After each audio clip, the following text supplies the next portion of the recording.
Olá, tudo bem? Meu nome é Fernando Fernandes, eu sou bacharel em design pela UFPE, na Universidade Federal de Pernambuco. Sou especialista em design de interação para artefatos digitais pelo César e atualmente eu sou aluno do programa de pós-graduação da UFPE, do mestrado em design, ergonomia e tecnologia. E eu também atuo como design de experiência do usuário. Eu sou um homem branco, tenho um óculos redondo, de aro redondo, tenho cabelos pretos, tenho uma barba, estou com uma camisa marrom, né, uma camisa polo, e atrás de mim tem uma parede branca e a minha cadeira gamer preta e verde. E hoje eu vou falar um pouquinho sobre a acessibilidade em jogos digitais, o que seria essa acessibilidade, como ela se dá, quais as dificuldades, quais as problemáticas e como a gente consegue levar a acessibilidade a videogames e jogos digitais. Bem, num país onde mais de 46 milhões de pessoas possuem alguma deficiência, alguma dificuldade ou barreira, o que significa mais ou menos 25% da população, percebemos que a sociedade foi construída de maneira a não abraçar todos os seus habitantes. O que é que isso quer dizer? Uma parcela expressiva da população é posta à margem, ou seja, é marginalizada e são carentes de produtos e serviços que as atendam. E a sociedade, de forma geral, não oferece meios de interagir, né, de integrar essas pessoas à vida em comunidade, exercendo o seu pleno direito de viver. E quando a gente fala em pleno direito de viver, a gente fala que a comunidade, de modo geral, ela precisa oferecer acesso, ou seja, acessibilidade, para que as pessoas possam usufruir de forma satisfatória e integral de um produto, de um serviço, de um ambiente, para que elas possam se sentir inseridas nessa sociedade e se sentir pertencentes a uma comunidade.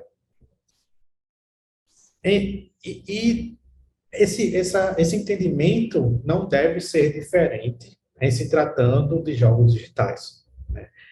Atualmente, a indústria de jogos digitais no mundo, ela faturou, né, 2,23 trilhões de dólares em 2021, tá?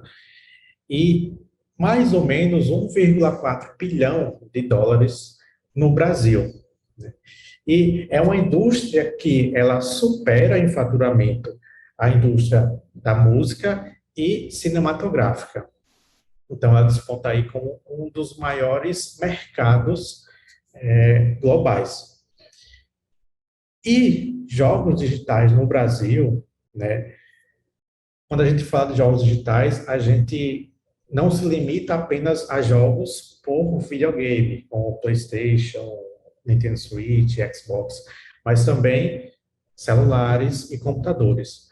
E uma pesquisa feita pela Game Brasil em 2020 e 2021 pontuou que 73,5% dos habitantes do Brasil jogam de qualquer maneira, por videogame, por celular, por computador. E desse público, 53,8% são mulheres, ou seja, a maioria do público que joga no Brasil é de mulheres. E esse público cresce exponencialmente a cada ano. Tradicionalmente, né, a indústria dos jogos, ela projeta uma imagem do jogador que ele é homem, branco, hétero, mas e onde está a diversidade? Onde está o público PCD, né? Para que a gente possa construir jogos mais interessantes, eles precisam contemplar o maior número de pessoas possível. Isso quem falou foi Stuart, né, num artigo publicado em um grande jornal internacional em 2017, né, que ele é um dos grandes pesquisadores que advogam pela diversidade nos jogos.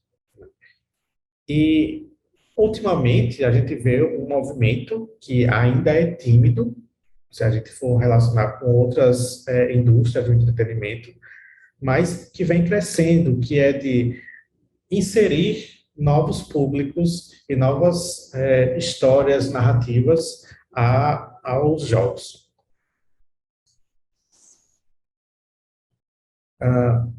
Como eu falei, ainda há pouca iniciativa acessível em jogos digitais, mas essas iniciativas estão crescendo.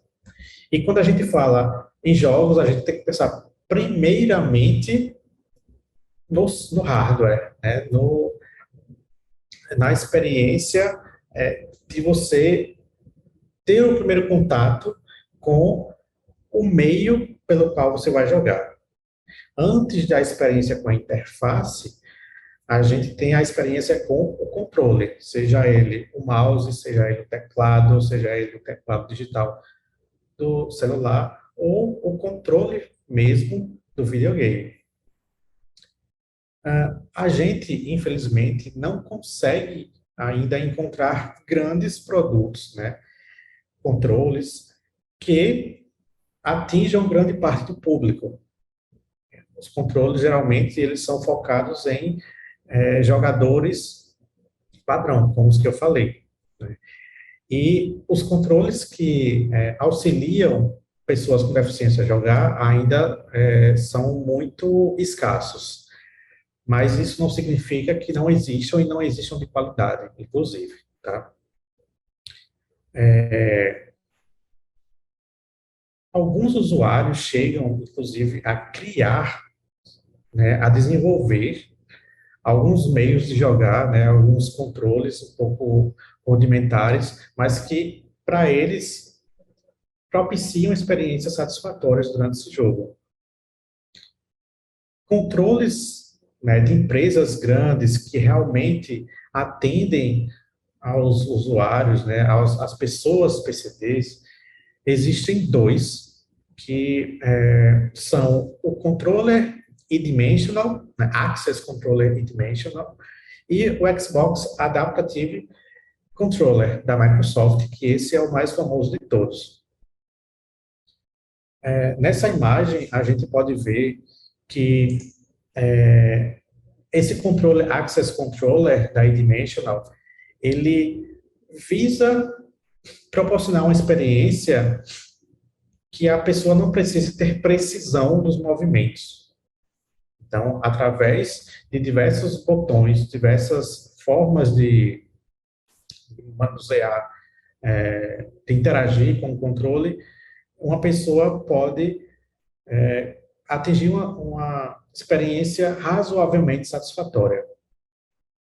Mas é nesse controle da Xbox Adaptative da Microsoft que realmente há possibilidades muito maiores de se alcançar essa diversidade e acessibilidade, porque esse controle, ele permite que jogadores que não tenham movimentação, né, com as mãos também possam jogar, permite que sejam acoplados outros dispositivos que pessoas que não têm movimentação dos membros superiores e inferiores também possam jogar, pessoas com alguma limitação visual também possam jogar. Então, esse controle, ele possui entradas, né, na parte traseira dele, que permite que outros dispositivos sejam encaixados a ele também. Então, para o mercado, esse é o controle mais acessível que existe. Mas, após essa primeira experiência com o controle, né, com a forma com que você vai interagir com a interface, vem a a interface digital do jogo propriamente dita. E como é que a gente pode pensar em desenvolver jogos pensando no público PCD, no público de pessoas com deficiência? Muitos dos desenvolvedores atualmente, mesmo de empresas grandes, eles ainda fazem suposições sobre o corpo, né, assumindo que todas as pessoas, todos os jogadores, eles jogam videogame da mesma forma, o que não é verdade. Cada uma tem sua limitação, cada uma tem seu modo de jogar. E como diz num site renomado que versa sobre acessibilidade em jogos, que se chama Able Gamers, jogos são transmissores de experiência. Quando as pessoas jogam, Zimmerman fala isso, Huizinga fala, Kailoa, as pessoas têm a imersão nos jogos. As pessoas são totalmente levadas para aquele mundo imaginário, aquele mundo fantástico dos jogos. Perdem noção da realidade. Então, jogos não são simplesmente um meio de entretenimento, eles são experiências. Quando a gente pensa em pessoas com deficiência, elas não devem ser consideradas diferentes, né? Mas até porque elas também estão em busca de aprendizagem, de socialização e de diversas outras experiências que os jogos podem proporcionar. Então, a gente tem que ter um olhar mais amplo para enxergar as diversas possibilidades que a gente pode levar aos nossos jogos. A, a Able Games criou, inclusive, um, um triângulo, né, uma pirâmide, que nos ajuda a entender como é que é esse desenvolvimento de um jogo voltado para pessoas com deficiência, né, um jogo acessível. Primeiramente, a gente tem que pensar na acessibilidade. A gente deve oferecer meios para que as pessoas possam jogar.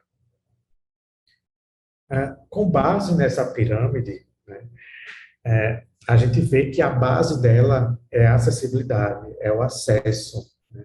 Elas primeiro precisam ser capazes de interagir, né, e realizar comandos de forma independente dentro do jogo.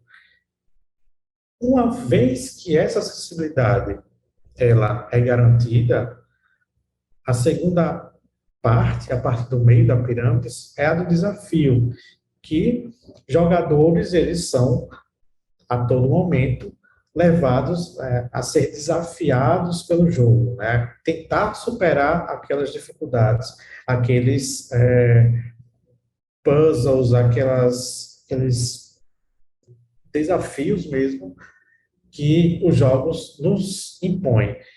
E é isso que faz com que os jogadores eles se sintam cada vez mais atraídos pelos jogos, né? O desafio, a dificuldade. Então,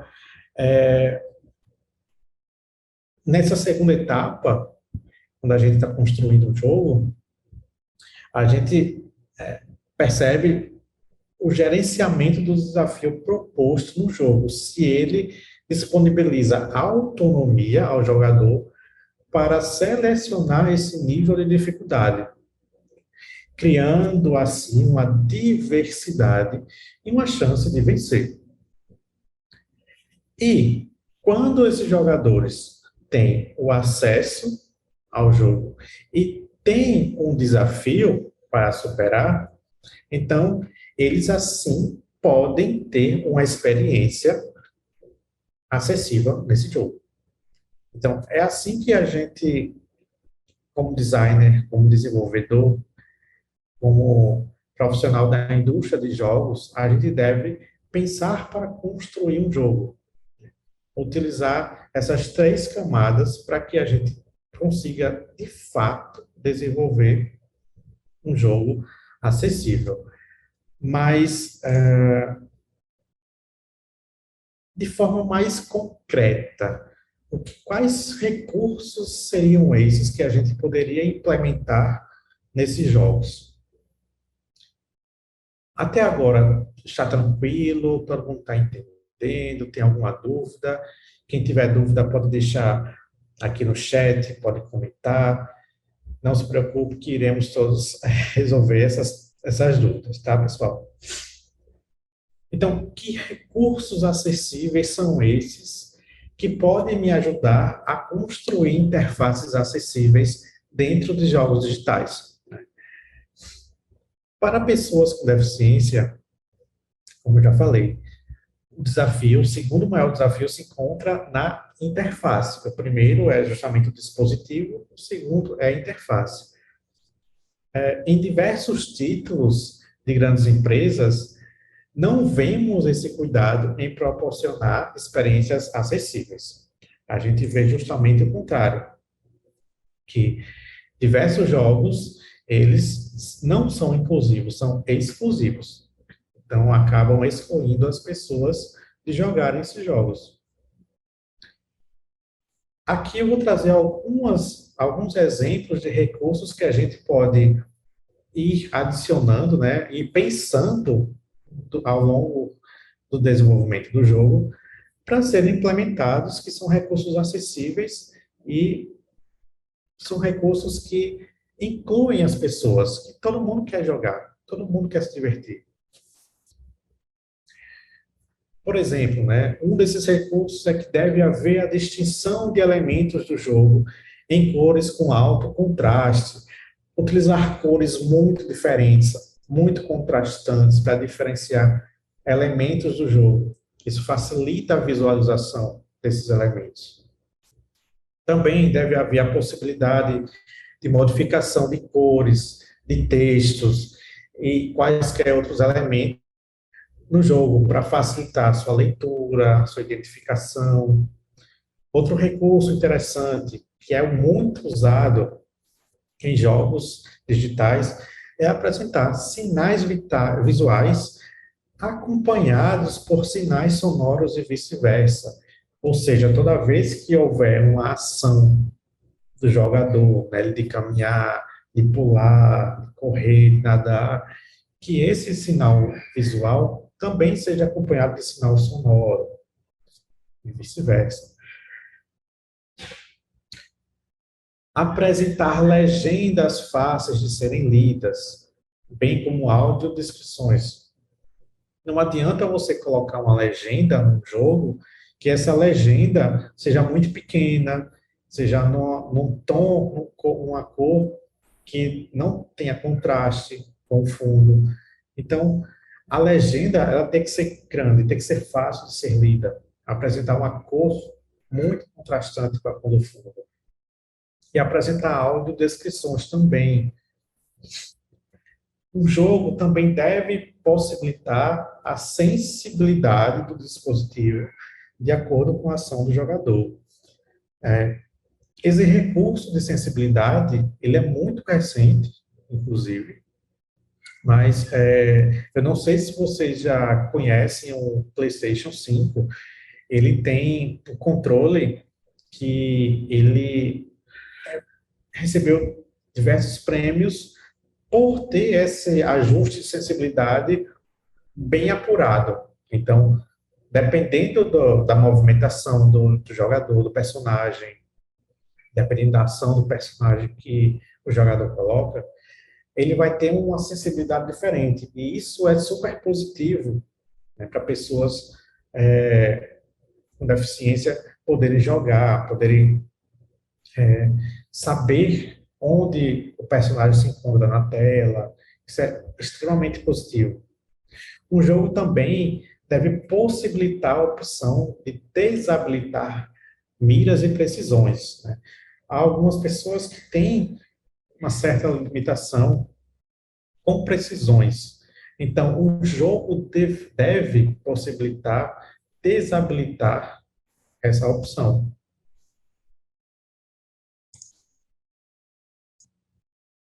Outra característica que a gente vê muito em jogos é apresentar assistência de jogo sempre disponível ao jogador.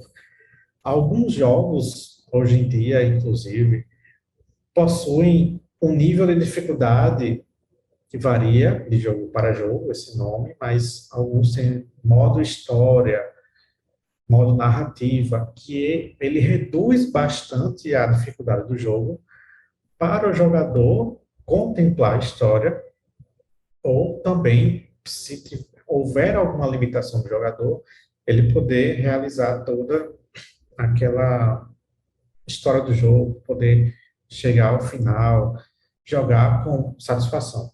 Então, essa é uma característica e sempre apresentar alguma assistência, alguma ajuda dentro, né, e ao longo do jogo. O jogo também ele deve oferecer recursos que reduzam o esforço do jogador, como esse que eu falei, de trazer o modo, né, narrativa, o modo história, para facilitar, de certa forma, o jogo. E aqui eu trago alguns exemplos de jogos acessíveis e seus recursos, né? O que é que eles utilizam, o que é que a indústria está utilizando. Claro que uma parcela mínima desses jogos que já apresentam, mas já são grandes avanços, tá? Ah, esse aqui é o jogo chamado The Last of Us 2, que ele, inclusive, recebeu diversos prêmios de acessibilidade, porque ele traz inúmeros recursos acessíveis ao longo do seu jogo. Esse recurso é aquele que eu falei, de trazer cores bem contrastantes e diferentes para os elementos. A personagem principal é essa que está aqui no canto esquerdo da tela, está em azul, e os inimigos, eles vêm em tons de amarelo, de vermelho, sempre contrastando bastante com o personagem do jogo jogável.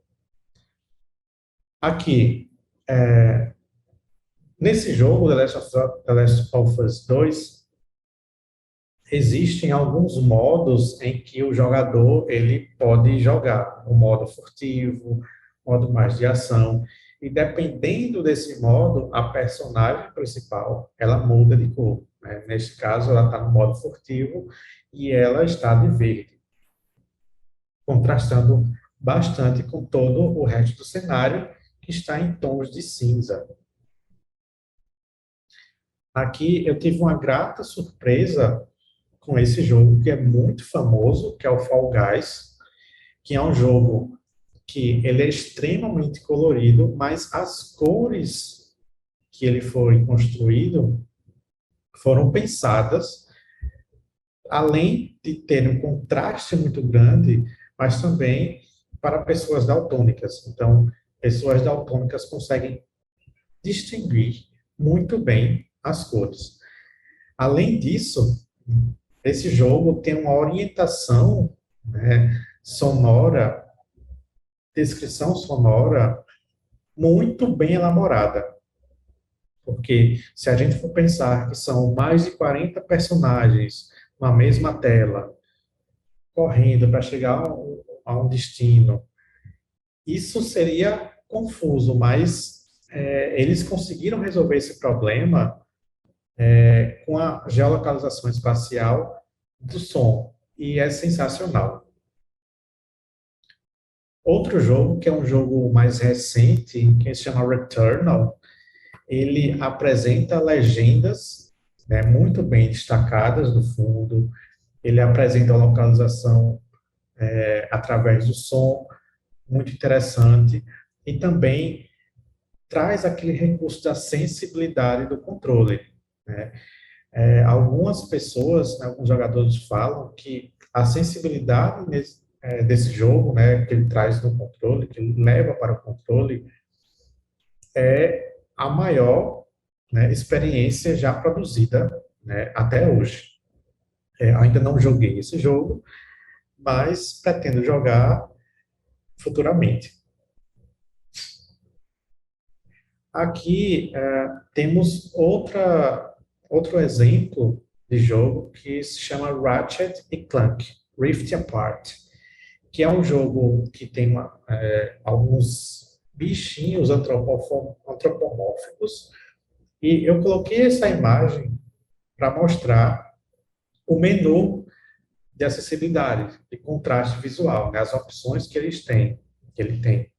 Então, esse jogo traz uma gama imensa de opções de contraste, de cores, de som, justamente para que o jogador possa calibrar o jogo da maneira que achar mais acessível possível.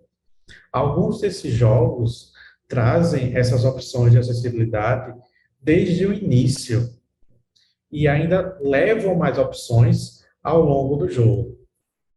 Então, a acessibilidade tem que vir desde o primeiro momento que você está colocando a mídia física, que você está acessando o jogo, está ligando o jogo.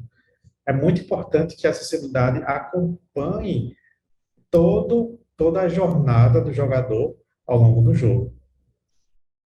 Aqui nessa tela do mesmo jogo, o Ratchet Clank, dá para perceber que as cores mostram o que é elemento estático, que é no caso amarelo, o que é inimigo, que é esse tom mais alaranjado, avermelhado.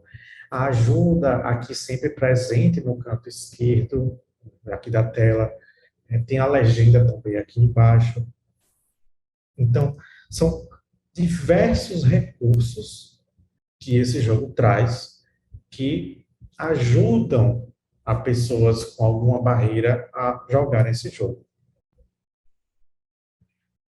Tem um jogo que foi uma das primeiras experiências que eu tive com um jogo acessível, que se chama A Blind Legend, né? A Lenda Cega, que é um jogo para celular que ele possui apenas sons. Você realiza as ações, se guia totalmente pelo som. E como ele é um jogo para celular, as ações que você faz é mexendo o celular, movimentando o celular. Inicialmente, esse jogo foi desenvolvido voltado para pessoas cegas. Porém, as pessoas gostaram tanto que pessoas que também não são cegas, começaram a jogar e se tornou uma febre nos Estados Unidos esse jogo. Eu recomendo, quem nunca jogou, jogue. A experiência sensorial, auditiva, é incrível. Agora, eu gostaria de apresentar algumas referências de pessoas, de autores, de youtubers que falam sobre acessibilidade nos jogos. Uma delas é esse rapaz aqui, Steve Saylor, perdão, que ele tem um canal chamado Blind Gamer no YouTube e ele faz análises, né, de acessibilidade dos jogos.